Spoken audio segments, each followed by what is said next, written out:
আজকে হচ্ছে আমাদের পিকনিক, সবাই মিলে একসাথে অনেক আনন্দ আর হচ্ছে ভালো মন্দ খাওয়া দাওয়া। আর ভালো মন্দ খাওয়া দাওয়া মানে কি হবে বলো তো?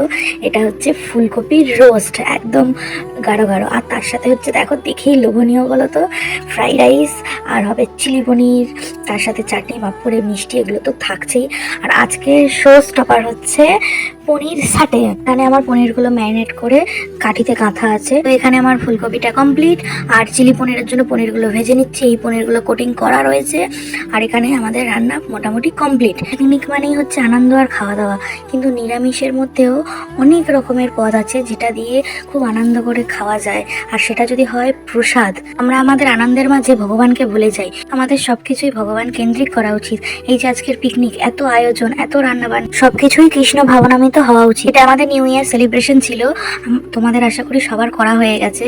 আমাদের তো সোনারাই ছিল না, তাহলে আমরা আনন্দটা করব কেমন করে? সোনা ফিরলো দিয়ে এবার নিউ ইয়ার সেলিব্রেশন, একটা সবাই মিলে ছোট্ট করে পিকনিক। ভগবানকে ভোগ লাগানোর পর সবাই যখন একসাথে খাওয়া দাওয়া করছিল, পরিবেশন করতে গিয়ে সবার ওটা স্কিপ হয়ে গেছে। এবার আমরাও প্রসাদ পেয়ে নেবো আজকে। এত দুটি ভালো লাগলে হরে কৃষ্ণা বলেছেও। সবাই ভালো থেকো, সবাইকে জানাই শুভরাত্রি, হরে কৃষ্ণা।